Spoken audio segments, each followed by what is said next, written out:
سب سے پہلے تو ہمیں فطرت کے اصول کو سمجھنے کی ضرورت ہے۔ بالکل اسی طرح جس طرح یہ بھوک پیاس نیند کے تقاضے ہمیں سمجھ میں آتے ہیں، بالکل اسی طرح بالغ ہونے کے بعد اللہ رب العزت انسان کے اندر شہوت کا جنسی تقاضا پیدا کر دیتے ہیں، اور اس تقاضے کو انسان کچھ عرصہ روک تو سکتا ہے، لیکن کب تک بالکل ختم کر دے ممکن نہیں۔ تو اس کو کچھ عرصہ تو انسان چلو ہولڈ کر لے، اس ہولڈ کرنے کے لیے بھی کچھ چیزیں ہیں درمیان میں، لیکن بہرحال جب تک یہ جنسی تقاضا انسان کا پورا نہیں ہوگا اس وقت تک یہ سکون نہیں پا سکتا، یہ پکی بات ہے۔ بلکہ بعض فلاسفہ یہ لکھتے ہیں کہ انسان کے اوپر جس وقت شہوت کا غبار چڑھا ہوا ہوتا ہے نا، تو آدھی عقل کام ہی نہیں کرتی۔ یہ تو بعض فلاسفہ کہتے ہیں، لیکن ہم نے مشاہدے میں یہ دیکھا جب یہ غبار چڑھ جائے دماغ کے اوپر تو بعضوں کی تو پوری عقل کام نہیں کرتی، بس یہی سب کچھ۔ اللہ رب العزت نے تقاضا رکھا اور اس تقاضے کا حل بھی بتایا، پورا کیسے کرنا ہے۔ کھانے پینے کا تقاضا اللہ نے رکھا تو رزق بھی اللہ نے عطا فرمایا۔ اللہ رب العزت نے مرد اور عورت کے اس شہوت والے تقاضے کو پورا کرنے کے لیے نکاح کا عمل بتایا، حکم دیا قرآن مجید میں، فَانْكِحُوا مَا طَابَ لَكُم مِّنَ النِّسَاءِ، عورتوں میں سے جو تمہیں پسند ہو ان سے نکاح کرو۔ یہ ایک بہترین علاج ہے جو قرآن و حدیث میں بتایا گیا، اس سے اچھا علاج ممکن نہیں۔ شہوت کی حالت میں جو اندر اضطراب پیدا ہوتا ہے اور جناب انتشار آ جاتا ہے، بہت ساری چیزیں پیدا ہوتی ہیں، اس کا یہی بہترین حل ہے کہ میاں بیوی ایک دوسرے کے ساتھ ملاقات کر کے اپنی خواہش کو ضرورت کو پورا کر لیں اور طبیعت کو سکون میں لے آئیں۔ یہ میاں بیوی کون ہیں؟ ایک دوسرے کے لیے تحفہ خداوندی ہیں، عطیہ خداوندی ہیں، ایک دوسرے کو دیکھ کے شکر ادا کرنا چاہیے۔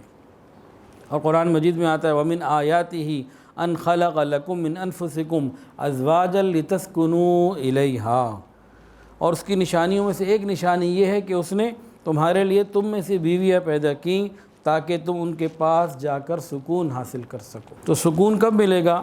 جب میاں بیوی ایک دوسرے کے قریب ہوں گے۔ اسلام نے رہبانیت کا حکم نہیں دیا، اسلام نے ازدواجی زندگی گزارنے کا حکم دیا۔ حدیث کے اندر آتا ہے جس بندے نے شادی کر لی اس نے اپنا آدھا دین مکمل کر لیا۔ اور سنن ابن ماجہ کی روایت ہے، سنیے اور دل کے کانوں سے سنیے، نبی علیہ السلام نے فرمایا جو شخص اللہ تعالیٰ سے پاک صاف پاکیزہ حالت میں ملنا چاہتا ہے اس کو چاہیے کہ شریف عورتوں سے شادی کرے، بازاری عورتوں سے اور اس طرح ٹک ٹاکر سے اور اس طرح ہر جگہ جانے آنے والی سے کوئی شریف آدمی تو شادی نہیں کرتا نا۔ جو اللہ سے پاک باز حالت میں خوشی کی حالت میں ملنا چاہے اسے چاہیے کہ شریف عورتوں سے شادی کرے، کیونکہ اس میں کیا ہوگا، صرف اس پریشانی سے نجات نہیں ملے گی اور بہت ساری آسانیاں انسان کو ملیں گی۔ غیر شادی شدہ آدمی اگر مجاہدے کر کر کے اپنے آپ کو گناہ سے روک بھی لے تب بھی وہ دل اور دماغ میں مطمئن نہیں ہو سکتا۔ ٹھیک ہے وہ نہ خیال کرنے والا ہے، نگاہوں کو جھکا رہا ہے اور سب کچھ جو عمل ہے احتیاط کے وہ کر رہا ہے، لیکن بہرحال ان تمام چیزوں کے باوجود اس کا ذہن دل اور دماغ منتشر رہے گا۔ ایک آدمی کو بھوک لگی ہو، اس کو کوئی کہے جی 100 دفعہ سورہ فاتحہ پڑھ لو تو بھوک دور ہو جائے گی؟ ایسے تو نہیں ہوگی، 2 روٹی ملے گی تو کام ٹھیک ہو جائے گا اس کا۔ تو یہ معاملہ بھی اسی طرح۔ شادی کیا ہے؟ شہوت کو توڑنے کا، نسل کو پاکیزہ بنانے کا اور نسل انسانی کو بڑھانے کا ذریعہ ہے۔ حافظ ابن حجر رحمۃ اللہ علیہ نے لکھا ہے یہ فتح الباری میں، اور بخاری شریف کی روایت سے فرمایا کہ میں عورتوں سے شادی کرتا ہوں، پس جو میرے طریقے سے انحراف کرے وہ مجھ سے نہیں۔ اب اس سے زیادہ اور کیا اور اسٹرانگ اسٹیٹمنٹ دی جا سکتی ہے؟ جو شادی نہ کرے میرا اس سے کوئی تعلق نہیں، وہ میرا امتی ہی نہیں، گویا کہ یوں کہا جا رہا۔ رسول اللہ صلی اللہ علیہ وسلم بہت اہتمام کے ساتھ صحابہ کرام کی شادیوں کا خیال کرتے تھے، کرواتے تھے۔ ایک صحابی تھے عکاف بن بشر تیمی رضی اللہ تعالیٰ عنہ، جوان العمر تھے، مالدار تھے، کھاتے پیتے تھے۔ ایک مرتبہ نبی علیہ السلام کی خدمت میں آئے تو آپ نے پوچھا کیا شادی کر لی؟ کہ نہیں۔ پھر باقی کچھ اور سوالات پوچھے جس سے معلوم ہو گیا کہ صحت بھی ہے، مال بھی ہے، شادی کر سکتے ہیں، کوئی رکاوٹ ظاہری نہیں ہے۔ جب یہ بات ساری معلوم ہو گئی پوچھنے کے بعد، نبی علیہ السلام نے فرمایا اچھا پھر تو تم شیطان کے بھائی ہو۔ یعنی وہ نوجوان جو شادی کر سکتا ہے، کوئی ایسا عذر نہیں، اور وہ شادی نہیں کر رہا، تو فرمایا کہ شیطان کا بھائی ہے۔ عذر وہ جو شریعت کے ہاں عذر قبول کیے جائیں، ہمارے والے عذر نہیں، پہلے گھر بن جائے، پہلے فلاں نوکری مل جائے، پہلے اتنا پیسہ جمع ہو جائے، پہلے اتنا یہ ہو جائے، پہلے اتنا وہ ہو جائے، یہ باتیں ہماری جو ہے نا یہ غلط ہیں۔ نبی علیہ السلام نے فرمایا بلا شبہ عورت شیطان کی صورت میں آتی ہے اور شیطان کی صورت میں واپس جاتی ہے۔ جب تم میں سے کوئی شخص کسی عورت کو دیکھے، اس کو چاہیے کہ اپنی بیوی سے ہم بستری کر لے، کیونکہ یہ اس کے دل کے میلان کو دور کرنے والا ہے۔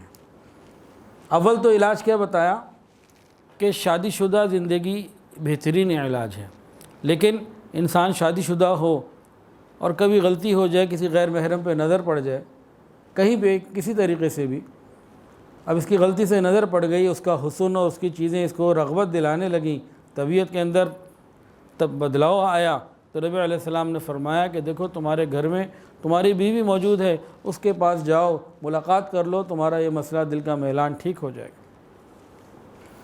شریعت نے چند اوقات میں بیوی سے ملاقات کو مستحب لکھا۔ سفر پہ جانے سے پہلے، انسان نے سفر پہ جانا ہے تو پہلے ہی انسان سکون کو حاصل کر کے جائے، تاکہ طبیعت میں سفر میں پریشانی اور اضطراب بھی پیدا نہ ہو کہ بیوی شہر میں ہے، یہ سفر میں ہے، اور وہاں اس کو پریشانی شروع ہو گئی تو کیا کرے گا۔ تو شریعت نے کہا سفر پہ جانے سے پہلے میاں بیوی ملاقات کر لیں۔ دوسرا، سفر سے واپس آنے کے بعد، یہ بھی مستحب ہے۔ حج اور عمرے کا احرام باندھنے سے پہلے یہ مستحب ہے۔ اور غیر محرم پر نظر پڑ جائے، غلطی ہو جاتی ہے، کبھی غلطی سے نگاہ پڑ جاتی ہے، تو اس کے بعد یہ طبعی میلان کبھی غیر محرم کی طرف ہو جائے، اس کے بعد بیوی سے ملاقات یہ مستحب ہے۔ تو اس طرح کے بعد معاملات نبی علیہ السلام نے بتائے۔ اب میاں بیوی کو چاہیے کہ ایک دوسرے کو خوش رکھیں، ایک دوسرے کی قدر کریں، ایک دوسرے کا خیال رکھیں، تب یہ پرسکون زندگی گزار سکیں گے۔ اس لیے شہوت کا بہترین علاج یہ نکاح کرنا ہے۔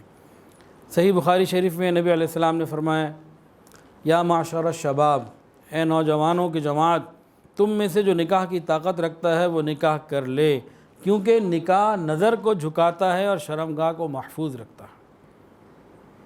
تو سب سے بہترین، اعلیٰ اور سب سے اچھا حل ہی یہی ہے، اس کے علاوہ کوئی اور حل ہے ہی نہیں اس کا۔ پانی کا پیاس لگے تو پانی چاہیے، کھانا بھوک لگے تو روٹی چاہیے، نیند آئے تو بستر چاہیے، اسی طرح اس تقاضے کے لیے شادی کی ضرورت ہے۔ ویڈیو کے نیچے سبسکرائب کے بٹن پہ کلک کریں، بیل کے آئیکن پہ کلک کیجئے تاکہ ہر نئی ویڈیو کی نوٹیفیکیشن آپ کو مل جائے۔